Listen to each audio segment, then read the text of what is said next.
अगर आपने पहला भाग नहीं देखा है तो कमेंट में पिन है, वहां जाकर देख सकते हैं। और जिन लोगों ने पहला भाग देख लिया है वे इस वीडियो को शुरू कर सकते हैं। क्या तला हुआ चिकन खाना है? मू यूलू एकदम से स्तब्ध रह गई। जब तुमने अभी कहा कि तुमने खाना नहीं खाया तो उसके मन में अभी भी सोच चल रही थी कि तुम्हें मिचलिन बड़े भोजन के लिए ले जाए। मू यूलू मूल रूप से कहना चाहती थी कि तला हुआ चिकन जंक फूड है, लेकिन तुम्हारी उम्मीद भरी नजर देखकर उसके होंठों तक आया हुआ शब्द बदलकर ठीक है बन गया। तो हम तला हुआ चिकन खाने चलते हैं। अभी लंच का पीक समय नहीं आया था। व्यापारिक सड़क की तले हुए चिकन की दुकान में लोग ज्यादा नहीं थे। मू यूलू तुम्हें साथ लेकर तले हुए चिकन की दुकान में दाखिल हुई। तुमने कभी तला हुआ चिकन नहीं खाया था और यह भी पहली बार था कि तुम इतने खुले और उजले दुकान में आए थे जिससे तुम असहज हो गए। तुमने कोने की ओर इशारा करते हुए धीरे से कहा, हम वहां बैठ जाएं? मू यूलू ने उस कोने की ओर देखा। उसे बहुत भीड़ भाड़ लगा, इसलिए उसने कहा, हम खिड़की के पास वाली जगह बैठते हैं। यहां ज्यादा रोशनी है, बाहर की सड़क का दृश्य भी देखा जा सकता है। तुम कभी इतने व्यस्त शहर के केंद्र में नहीं आए थे, लेकिन ज्यादा नहीं सोचा। जब तक तला हुआ चिकन मिल जाए, कहां बैठना है इससे फर्क नहीं पड़ता। नतीजा ये हुआ कि मू यूलू ने जरा सी असावधानी में पूरी एक बड़ी मेज भर के ऑर्डर कर दिया।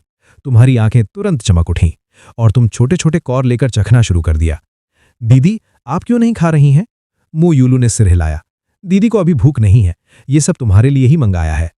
सच में? तुम्हें तुरंत बहुत खुशी महसूस हुई और तुरंत ही तुम तेजी से खाने लगे। ऐसा लगा जैसे तुम एक पूरी गाय भी निगल सकते हो। खाते खाते तुमने चुपके से थोड़ी सी फ्रेंच फ्राइज उठाकर जेब में रख ली। मू यूलू ने तुम्हारी हालत देखकर जल्दी से कहा, धीरे खाओ। वो मुस्कुराकर बोली, अगर खत्म नहीं कर पाओ तो पैक करवा सकते हैं। तुम्हारा चेहरा तुरंत लाल हो गया और जल्दी से समझाने लगे कि ये श्याओडो के लिए है। मू यूलू को तब जाकर अचानक समझ आया, श्याओडो को भी बाहर आने दो, साथ में खा लें। श्याओडो मानो मू यूलू की बात समझ गया, तुरंत मेज पर कूद गया। एक फ्रेंच फ्राई उठाकर थोड़ा सा टमाटर सॉस में डुबोया, दोनों छोटे पंजों से पकड़कर उसे मुंह में भरने लगा। उसके गाल तुरंत फूले हुए हो गए। उसका प्यारा सा रूप और तुम्हारे खाने का हाव भाव बिल्कुल एक जैसे थे। मू यूलू का दिल तुरंत नरम पड़ गया और वो खुद को हंसने से रोक नहीं पाई। सड़क से गुजरने वाले लोग कांच की खिड़की से ये दृश्य देखकर हैरान रह गए। वाह, वो औरत कितनी सुंदर है। उसका अंदाज बिल्कुल किसी दबंग सीईओ जैसा है। उसकी मुस्कान भी बहुत सुंदर है, लेकिन वो एक छोटे भिखारी को क्यों साथ लाई है? हे भगवान, वो छोटा भिखारी कितना गंदा है, लेकिन उस सुंदर महिला की नजरों में उसके लिए कितना लाड़ है। इस समय तुम बहुत जल्दी जल्दी खा रहे थे और गला अटक गया। मू यूलू तुरंत ही परेशान और चिंतित हो गईं। धीरे खाने को कहते हुए तुम्हारी पीठ थपथपाई और जल्दी से तुम्हें कोला थमा दिया। दुकान के बाहर खड़े लोग और भी उत्साहित हो गए। वाह, ये कैसा अद्भुत दृश्य है, कितना जबरदस्त है। कितना मन करता है उस छोटे भिखारी में बदल जाऊं। मैं भी अंदर जाकर तला हुआ चिकन खाना चाहता हूं। कुछ ही देर में दुकान की खिड़की के बाहर लोगों की भीड़ लग गई। दुकान के अंदर भी काफी लोग आ गए। सबने अपने अपने फोन निकाल लिए, खासकर कुछ छोटी लड़कियां। मू यूलू और तुम्हारी लगातार तस्वीरें लेने लगीं। मू यूलू को जरा भी गुस्सा नहीं आया, बल्कि उसके मन में खुशी ही खुशी भर गई। देखो, मेरा छोटा भाई चाहे गंदा ही क्यों ना हो, खाने का उसका अंदाज भी कितना प्यारा है। तुम पेट भरने के बाद संतुष्ट होकर मुस्कुराए। अपने गोल मटोल पेट को सहलाते हुए कहा, धन्यवाद दीदी, मैं आखिरकार तला हुआ चिकन और कोला खा पाया। मैंने कभी इतना स्वादिष्ट खाना नहीं खाया। मू यूलू मुस्कुराकर बोली, आगे तुम्हें और भी स्वादिष्ट चीजें खिलाऊंगी। ठीक है, अब हम घर चलते हैं। इस तले हुए चिकन ने तुम्हें मू यूलू की तुम्हारे प्रति चिंता महसूस कराई। एक पल में तुम दोनों के बीच की दूरी कम हो गई। तुम खुद को रोक नहीं पाए और मू यूलू के मुंह से निकले उस घर के लिए उम्मीदों से भर गए। गाड़ी शहर के इलाके से गुजरी। खिड़की के बाहर का नजारा और भी सुंदर होता गया। तुम जिज्ञासा से खिड़की पर झुककर देखने लगे। तुमने कभी इतना सुंदर स्थान नहीं देखा था। गाड़ी पहाड़ के बीच में जाकर रुकी। तुमने एक ऐसे घर को देखा जो किले से भी ज्यादा सुंदर था।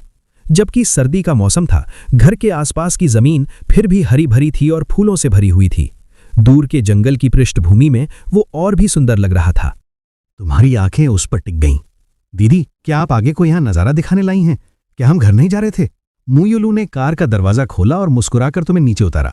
यही हमारा घर है, आगे घर में स्वागत है। तुम पूरी तरह से हैरान रह गए। तुम्हारा मुंह खोला का खुला रह गया, लंबे समय तक बंद नहीं हुआ। तुम इतने चकित थे कि कुछ बोल ही नहीं पाए।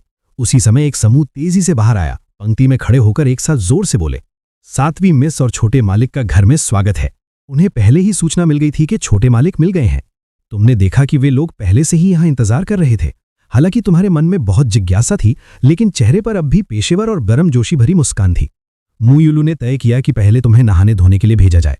वो अच्छी तरह जानती थी कि तुम पहले से ही एक गर्म स्नान करना चाहते थे। चिन अंकल इस हवेली के प्रबंधक थे। 50 से अधिक उम्र के वे व्यक्ति मू परिवार की आधी जिंदगी से सेवा कर रहे थे। उन्होंने बहनों को बचपन से बड़ा होता देखा था। इस समय उसका उत्साह दिल की गहराइयों से था। छोटे मालिक आखिरकार मिल गए। सच में भगवान की कृपा है। छोटे मालिक, कृपया मेरे साथ आइए। तुम अभी भी थोड़ा घबराए हुए मू युलू की ओर देख रहे थे। उसने तुम्हें एक प्रोत्साहित करने वाली मुस्कान दी। आगे, डरो मत, हम घर आ गए हैं। ये हैं प्रबंधक चिन अंकल। तुम पहले जाकर नहा लो, दीदी को अभी बहुत सारा काम संभालना है। जब तुम तैयार हो जाओगे तो चिन अंकल तुम्हें मेरे पास ले आएंगे। तब जाकर तुम्हारा मन शांत हुआ। मू युलू अध्ययन कक्ष में लौट आई। जैसे ही वो काम शुरू करने वाली थी, चिन अंकल दरवाजा खटखटाकर अंदर आए। मैडम, छोटे मालिक के नहाने की व्यवस्था कर दी गई है। मैं ये बात कैसे भूल गया।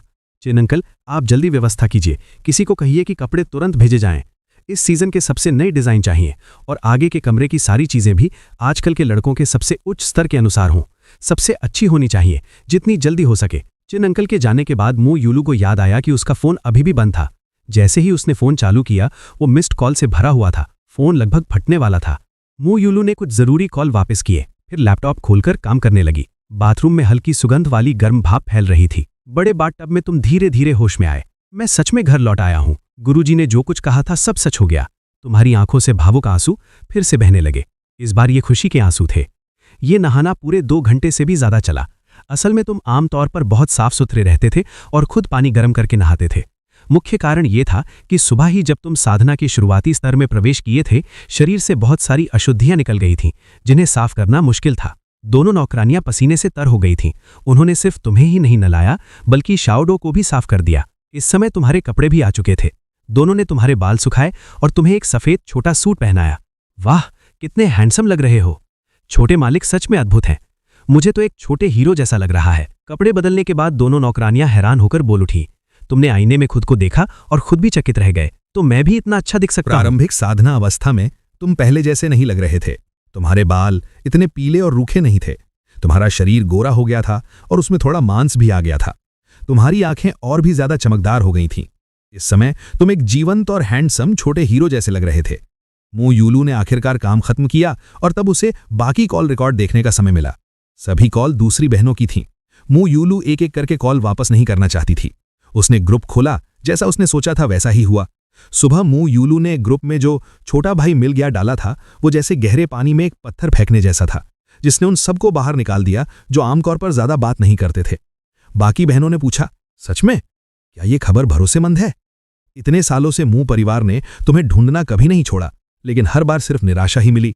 और मू परिवार की बहनें भी वास्तव में बहुत व्यस्त थीं। ये खबर देखते ही सबने मू युलू को कॉल किया, लेकिन बाद में मू युलू ने फोन बंद कर दिया। चौथी बहन मू योचियन और 5वीं बहन मू योआन खास तौर पर बहुत शोर मचा रही थीं। युलू, तुम ये लड़की ठीक से बात क्यों नहीं करती? छोटा भाई मिल गया का क्या मतलब है?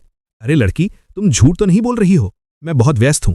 मू युलू, तुम तो हमेशा शांत स्वभाव की हो, गलत बात मत कहो। जल्दी से साफ साफ समझाओ। अगर तुमने मुझे धोखा दिया तो सावधान रहना, वापस आकर तुम्हें सबक सिखाऊंगी। इस समय नाई अंकल तुम्हें अध्ययन कक्ष में लेकर आए। दीदी, साफ सुथरे होकर तुम बहुत उत्साहित थे। मू युलू ने देखा कि गोरी कोमल त्वचा वाला, बड़ी बड़ी आंखों वाला छोटा लड़का उसकी ओर दौड़कर आ रहा है। उसका छोटा भाई आगे इतना हैंडसम निकला, सिर्फ 1 दिन और 1 रात से भी कम समय में। समय के साथ छोटे भाई में बहुत बड़ा बदलाव आ गया।